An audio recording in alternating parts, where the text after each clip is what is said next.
And now, the best 60-ish seconds of your week. Spring is here, Easter is upon us, the world is happy and pleasant, and the days are getting warmer and longer. And so this week, just a potpourri of interesting things that we've seen happen over the course of the past 10 days or so, including Joe Biden's trip across the pond. Now, he took his son, the great businessman Hunter, with him and told the world how proud he is of him. I wonder if he's going to be willing to tell us where all that Chinese money went after it came and where some of the other sketchy dealings of Hunter Biden ended up. Those questions remain to be answered. And the problem with these foreign trips, of course, is he always comes back.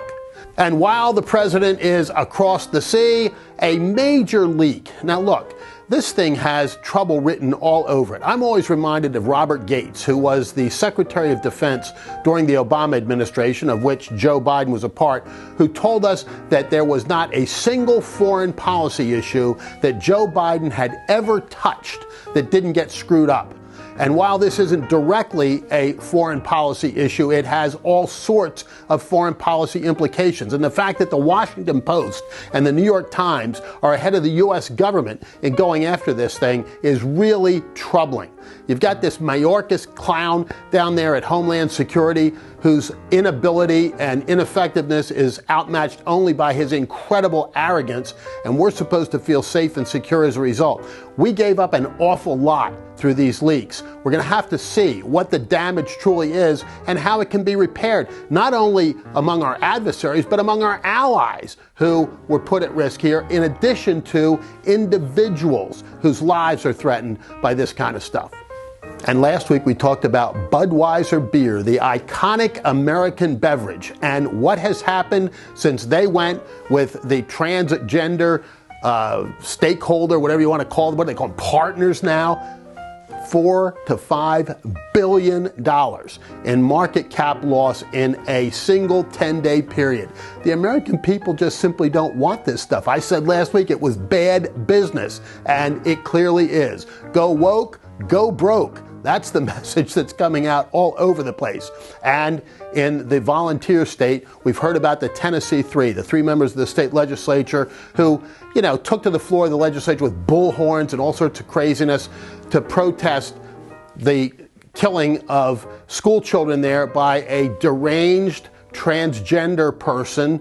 And it got out of hand. The legislature acted appropriately to say you simply can't do that stuff here. Now it comes to light that one of them, who has been reinstated, by the way, has like 13 or a dozen different arrests for similar types of stuff all over the place. A professional protester. Just need to put these things in context a little bit so that you more fully understand the picture that's before us and is emerging of the craziness that's confronting our culture and our nation.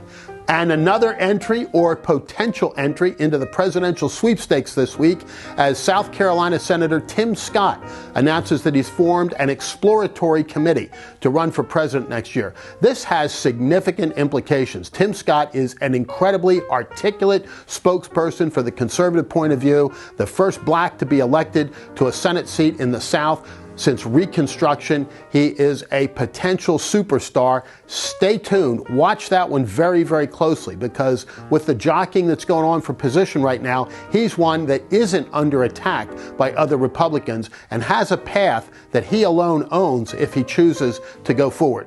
And this week, the world lost a, let us not say superstar. His career was pretty mediocre, but Hobie Landrith passed away at age 93. Probably not going to be enshrined in Cooperstown, and a lot of folks are saying, who was Landrith? Well, he was the first player picked in the 1961 expansion draft by the New York Mets, who went on to that incredible 1962 season where they won a whopping 40 games. Think about that, 40 and 120 season. Hobie Landrith was their star, and he sadly passed away this week. And finally, on the other end of the baseball continuum, the Rays are off to a great start, 13-0 as we're recording this. The first time that's happened in quite some time, 35 years approximately. But the last time it happened, the Brewers didn't even make the playoffs. So there is a lot of baseball yet to be played. But as I remind my Phillies fans friends in particular, the games in April count as much as the ones in September.